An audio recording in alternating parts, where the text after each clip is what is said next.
Welcome to another edition of the InsuranceAUM.com podcast. Avoiding all risks is a great way to avoid all return. Oversupply is the enemy of good credit. Gold does provide capital appreciation over the long run. The trick is to select the right growth markets. I firmly believe it's still a very good time to be an investor in real estate credit. It's there to stay. You can never time the market. Beware the complexity of credit convexity. My name's Stewart Foley. I'll be your host.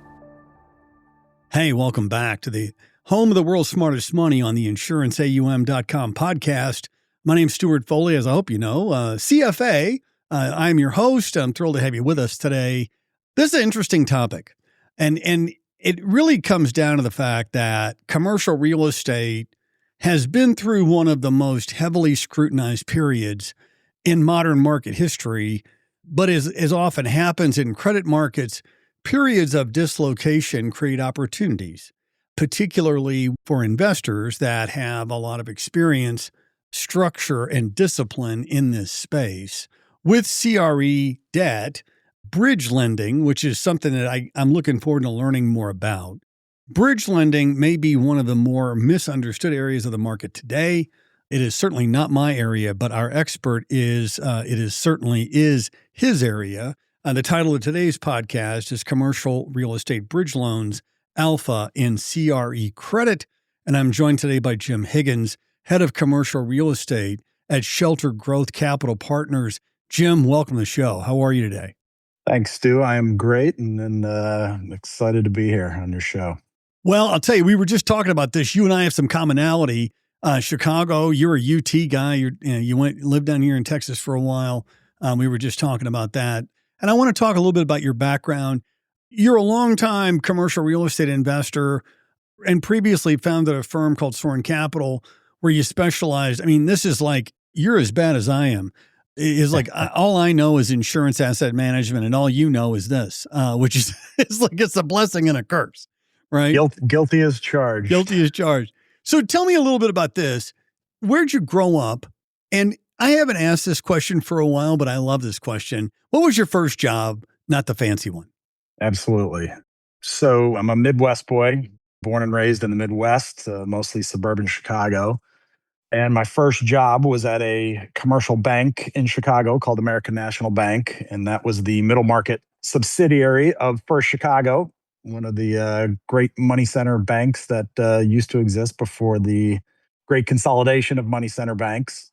And was in their credit analyst training program, and then got placed in their commercial real estate construction lending division. And this was 1989, which was really the beginning of a really bad period for commercial real estate. The S&L crisis had kind of morphed into the commercial banks, and a lot of commercial banks were having big problems because of their commercial real estate loan exposure.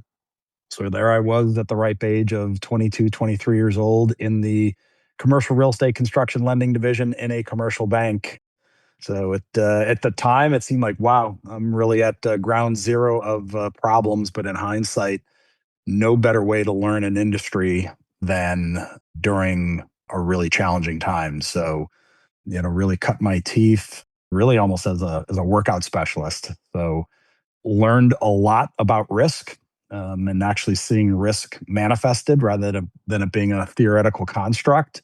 And also learned a lot about human psychology because as a young lending officer sitting across the table from real estate borrowers that were, 20, 30 years my senior, and talking about that, they needed to put the loan back in balance by contributing more equity. There were some interesting conversations. But no better way to learn the industry than during the difficult times. It's interesting to me in that time. I mean, there were folks that were thinking like, well, my house went down in value, so I don't owe that money, right? It's like, yeah, what? Yeah. You sign an agreement that says that. Like, I used to ask my students, I go, okay, you buy a house at $100,000, you get a $70,000 loan. House goes to $140,000, how much do you owe? They go 70. I go, house goes to $50,000, how much do you owe? They go, I go, same answer. Right. Yep. But the behavior of folks is, I'm sure you learned a lot. But let's talk about this. Not everyone, I mean, I've had a lot of experience around Shelter Growth Capital Partners and know the principals there well and really have a great relationship. But Not everybody does and not everybody knows. So can you give us a kind of a 30,000 foot view of Shelter Growth Capital Partners? And then the tail end of that, tell me what specific area or segment of the CRE loan market are you focused on? Absolutely. So, Shelter Growth, we are a specialist investment manager focused on real estate credit. And so the two broad components of real estate are residential real estate and commercial real estate. And we invest in both segments. And what we think makes us unique is we believe very strongly that the best way to be a debt investor is to control the sourcing and production of assets. And in these cases, we're talking about residential mortgage loans and commercial real estate loans. So we have direct origination platforms for both. We have produced inception to date over 22 billion of loans across residential and CRE, and we manage about 5 billion of AUM of client capital, and that's across commingled funds and SMAs. And a pretty significant portion of that AUM actually is insurance companies because they really like the exposure both to residential whole loans and commercial mortgage whole loans. And having a specialized partner like us that can source, underwrite, and asset manage, really handle the loan through the entire life cycle, they find attractive. So on the commercial real estate side, our primary focus is on, as the title of the podcast implies, bridge loans. So maybe before I get into the details on bridge loans, I'll just give a quick overview of the CRE loan landscape. Roughly 5 to 6 trillion of total commercial real estate debt outstanding. And the rough breakdown of where that debt is held, 50% of that are in bank balance sheets. And then you've got the next is, private vehicles like funds, CMBS, insurance companies, and the agencies each account for about 10 to 15% of that universe. And then there's three broad categories of commercial real estate loans: construction loans, which banks are pretty much the dominant player in construction loans. You're looking typically at floating rate, 3-year loans to finance ground up construction of commercial real estate. Permanent loans, insurance companies, banks, CMBS lenders tend to be the main providers here. And here you're looking at 10-year fixed rate loans, typically mostly on stabilized properties, right? So these are typically fully leased, stable properties. The owner, the borrower is looking to put long-term debt on it. And that's kind of the perm loan category. And then the third category is what we really like to focus on because we think it is the least efficient and offers the best risk-reward profile, are bridge loans. These are typically floating rate loans with 2 to 3 year maturities and then extension options that can get the loan out to 5 years total. And again, debt funds, mortgage REITs, and some insurance companies also tend to be the main providers in this space. And what are you bridging? Where does that thing fit in the ecosystem? Yeah, so I'd say there's kind of 3 to 4 broad categories. Oftentimes it's a value add situation. So where the borrower has a property, maybe a recently acquired property, and it's either been undermanaged or maybe it's been owned by a local family for a period of time and kind of fallen maybe a little bit off market and disrepair. Someone more professional investor comes in and needs to do some renovation, improvements to the property. And so they don't want to put a long-term fixed rate loan. And that loan effectively bridges that period during the value add. Other scenarios can be acquisition, where you've got a buyer who's buying a property new, has to move fast, wants to do a short-term bridge loan to make the acquisition, and then take his time to put a long-term fixed rate loan on it. Another category is new construction lease up. So where a developer has built a property, the construction lender is looking to be paid off and wants to get a bridge loan during the lease up. And then sometimes it's just special situations where just unique situations could have something to do with timing, could have something to do with, one partner buying out another partner. And so accordingly, they're all a little bit unique. And we like the bridge loan market for a number of reasons. One is it's idiosyncratic risk more than beta risk, right? So they're all kind of unique situations and scenarios. And from an investment standpoint, kind of getting into investment portfolio theory, we think it's a lower correlation than the kind of the mainstream kind of perm loan market, which is a diversifier for portfolios. You also get higher yields for underwriting more property specific unique risk. We don't think it's necessarily higher risk. We just think it's a risk that takes a little bit more in-depth underwriting. We like the shorter maturities and then giving extension options to the borrower if they achieve certain hurdles. And we also find that we can structure these loans in a way that gives us much greater ability to be actively managing the risk profile. So, for example, right, if you do a 2-year loan and say, yeah, we'll give you 2 or 3 1-year extension options as long as you are achieving your business plan and meeting certain hurdles, great.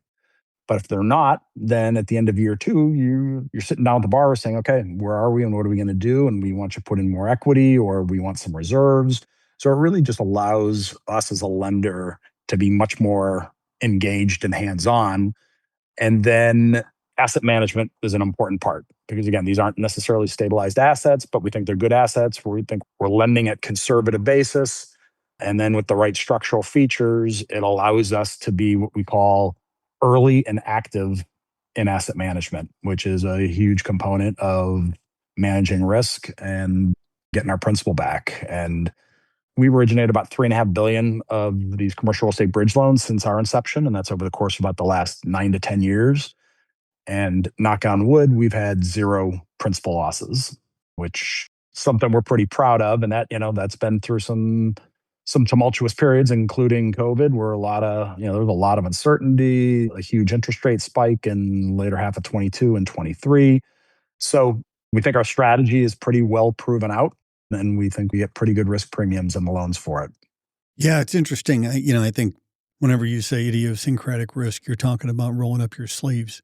Yeah. Right. It's not like you're looking across these deals required. I mean, it really speaks to the quality of your underwriting track record that you mentioned. So let's talk a little bit about your outlook on the commercial real estate fundamentals right now. I mean, are there things that you're favorable on? And then is there anything that you're more cautious about? Yeah. Broadly, which is always hard to talk, I think, broadly about commercial real estate because it's ultimately submarket specific, property type specific, and property specific. But that being said, we're generally positive on the overall fundamental picture for commercial real estate.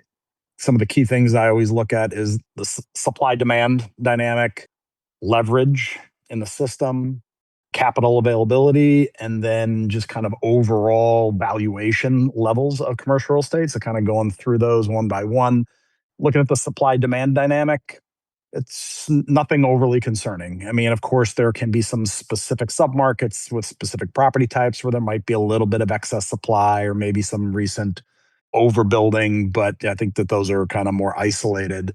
Again, having started off in the last huge supply-driven crisis in the late 80s, early 90s, we're nowhere near that, right? Overall supply has been pretty modest and pretty responsible.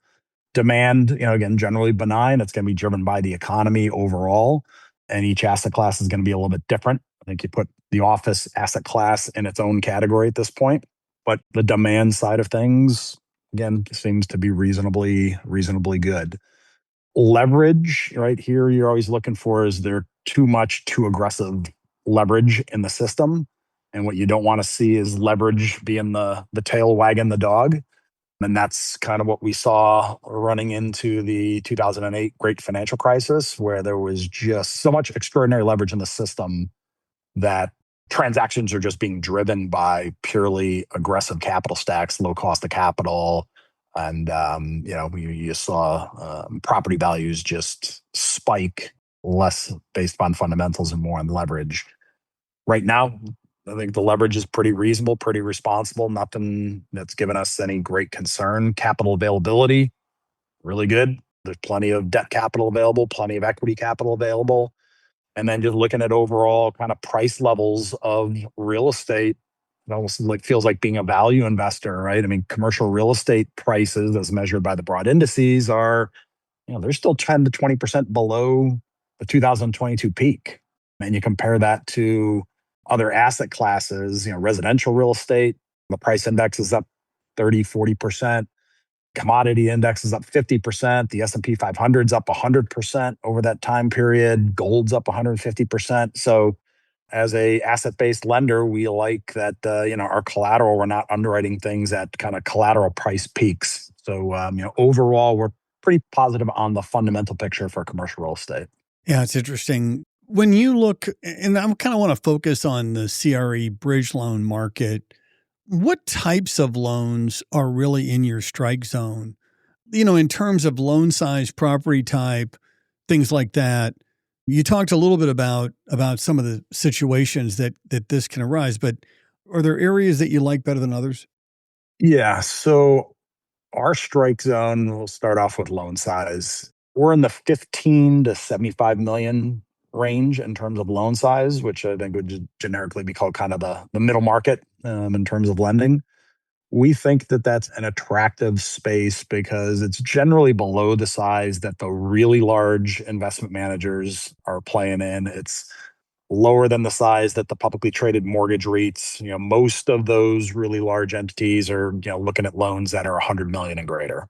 So from a competition standpoint, it's a little less competitive and again, a little less efficient, which we think gives us a little bit more pricing power. Property type, we will lend on all the main property types in commercial real estate, but our primary focus has been multifamily and industrial. Part of that is probably 50% of the bridge loan market tends to be in multifamily. So we like multifamily as an asset class, and then industrial we also like as an asset class. Loan purpose, as we mentioned, value add, acquisition, new construction lease up, special situation. And then really it's about the key attributes of the loans in our underwriting. So, first and foremost is having the borrower with real significant cash equity in the deal. So, right, nothing is going to keep a borrower's attention more than when he's got significant cash equity at risk. And, that's going to be not always the case, even in acquisitions. Like, sometimes you'll see a loan request where it's a fairly big cash out refi for the borrower. We're generally shying away from those. So equity's big. Having the borrower with fairly deep pockets and access to additional capital, because sometimes the business plans don't always go according to plan. And you want to have a good alignment of interests and you want them to be able to support the property if things don't go perfectly. Third is sponsor experience and a proven track record. Again, going back to, these are situations where, they've got to maybe do something to enhance value. You want to see if they've done it before, or you want to see a track record where they've executed these types of business plans and have specific submarket experience. And then finally is a comfortable loan basis. The loan per unit or loan per square foot, we want to get comfortable that, okay, fine, we may not know exactly how the business plan is going to go and executed, but even in most scenarios, we feel pretty comfortable we're going to get our principal back.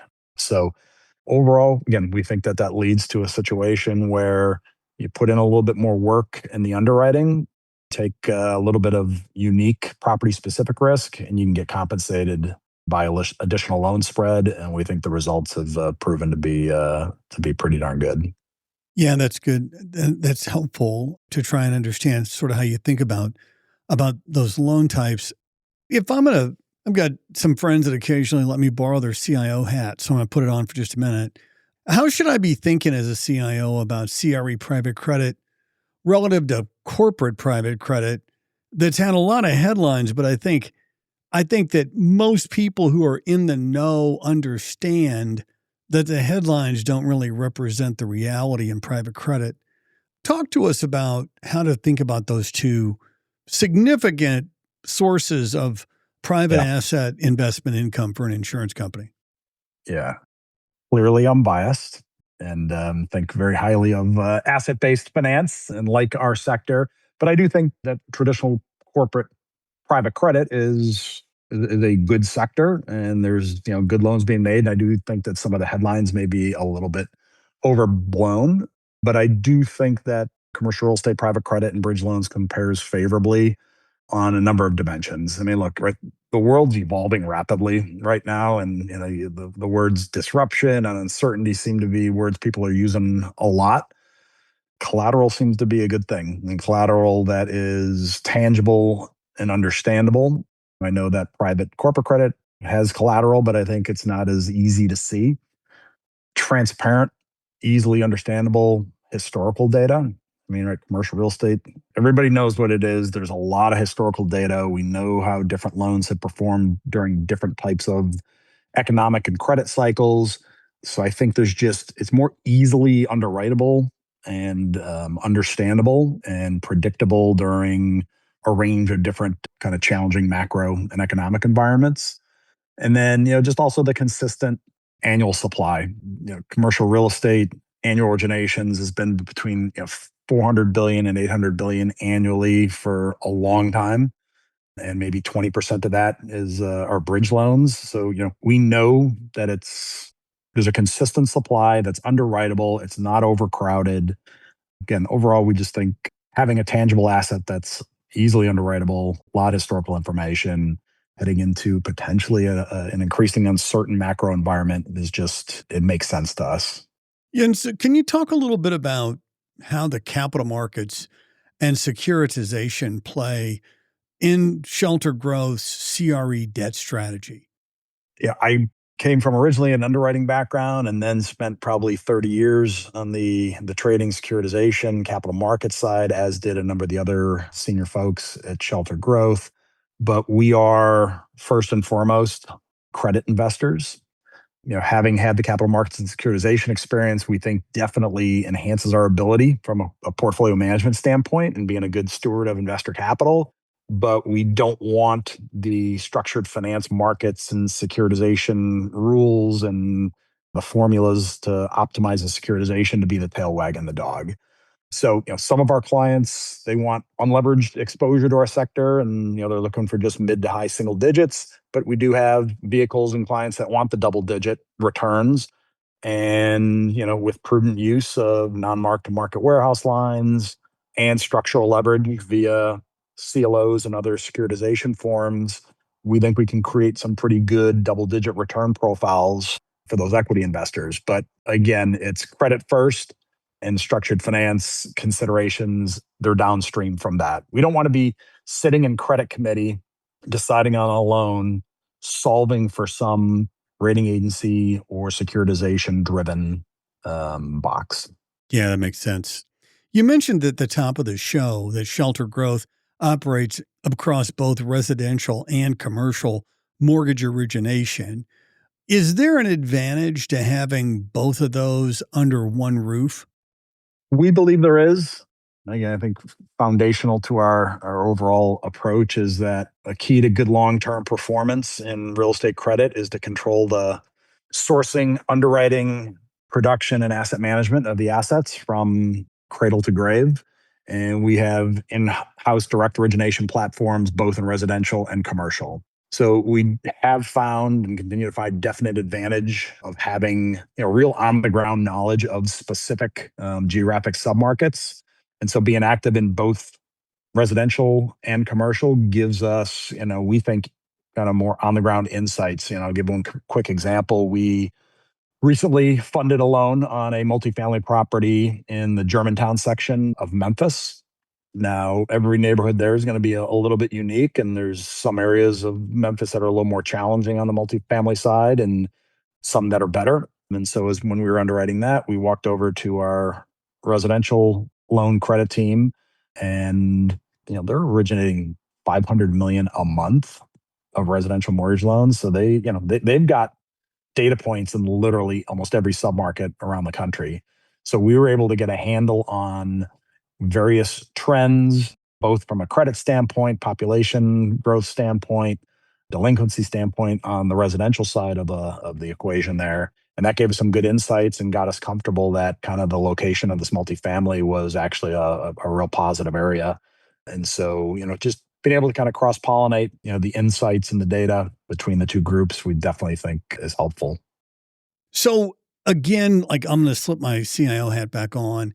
And kind of as we wrap here, a lot of insurance asset management it's not just about performance. It's also about fit. And there's duration profiles, there's capital charge considerations, there's a litany of other things, of course, yield being one of those. How should I, as an insurance CIO, think about CRE bridge lending within the broader fixed income and private credit landscape today? We think it's attractive on multiple dimensions. We like the credit risk. We like the risk reward profile. So we think that you're getting very well compensated from a spread and yield standpoint relative to the risk, particularly compared to alternatives. When you're looking at triple B rated bonds in, single asset, single borrower, CMBS, or triple B in various forms of CLOs trading at 300, in some cases inside of 300. And that's for a levered structured portion of a capital structure. And we can make whole loans at SOFR plus 300, sometimes even greater, maybe something a little tighter. We think that just purely from a relative value and a risk standpoint, it's extremely attractive. So, and then when you get to the capital charges, I think it just makes it even that much more compelling. It is true that the capital charge, particularly on resi, the FHLB, it's pledgeable. There's lots of good things there. So you're unique in some regards because you founded a firm. You've been in this business a long time. You don't look near the worse for wear that I do from founding one. but nevertheless, what characteristics do you look for when you're adding the members of your team? And this really, I guess, given the time of the year when internships are getting ready to start and all of that, right, is like, what are you looking for when somebody walks through your door and sits down? What do you think makes the difference in a candidate? Yeah. I always talk about the trifecta is you want to be bright, right? It's good to have intellectual horsepower, be sharp, be bright. You don't have to be complete genius, but you want to have good thought process. 2 is the ability to communicate well. You still need to be able to communicate your thoughts and ideas and take the work and the analysis and communicate it both internally and to the other stakeholders like our investors and rating agencies. And then 3rd is the interpersonal skills. I know we're in the world of AI and machines, but commercial real estate in particular is still very much of a relationship and a human business. And so, the ability to work well on a team internally, but also to establish rapport and dialogue and relationships with borrowers and investors, it's a critical component. So ultimately, it's if you can find a good blend of all 3, to us, that's kind of the ideal member of a team here at Shelter Growth. Outstanding. That's great. All right, last one. This is the signature question on this show. You can have dinner with up to 3 guests. Dinner's on us, by the way. And Great. yeah, I mean, I haven't cleared that with anyone, but I just keep saying it. Nobody's called yet. I just keep the new owner's like I wish he'd stop saying that. So, but you can have dinner with up to 3 guests. They can be alive or dead. Who would you most like to have dinner with? All right, we'll go one from a few centuries ago. We can go with George Washington. In terms of historical figures, he's a pretty fascinating individual in terms of being a general in his military career and having led during the Revolutionary War, then really overseeing the Constitutional Congress, and then being the first president of the fledgling United States. I mean, he's a pretty extraordinary figure in history. So I'd have to go with that one.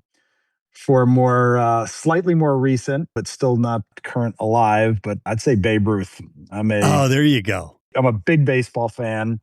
He's one of the greatest baseball players of all time. And in terms of colorful personalities, that would be a fun dinner and probably absolutely some fun time after dinner with him. And then the 3rd, maybe somebody alive. I mean, I'll go with Elon Musk.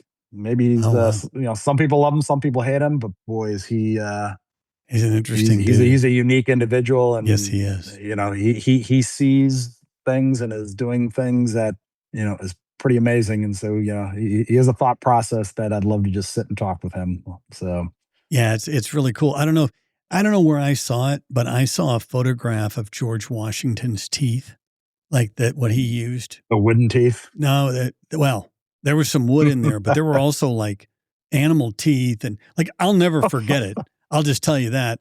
Like I see these pictures of George Washington and he looks pretty noble, right? And you go, and you take a look at those teeth and you go, wow, that was a tough human being. That person was a lot tougher than his, like the picture on the dollar bill. It's like, nope. You should see those teeth, man. It's like unforgettable. So listen, 100%. thanks for being on. I really appreciate it. You're a fellow Midwesterner and all the good that comes with that. And I really appreciate you taking the time, Jim, and sharing some knowledge about CRE, bridge lending and CRE in the market in general. So thanks for taking the time. Thank you, Stu, for having me. And I really enjoyed it. We've been joined today by Jim Higgins, head of commercial real estate at Shelter Growth Capital Partners. If you like what we do, please rate us, like us, and review us on Apple Podcasts, Spotify, and ideally tell one of your friends to tune in to our show. If you have ideas for podcasts, please shoot me a note at podcast@insuranceaum.com. My name's Stewart Foley. You're listening to the home of the world's smartest money at insuranceaum.com.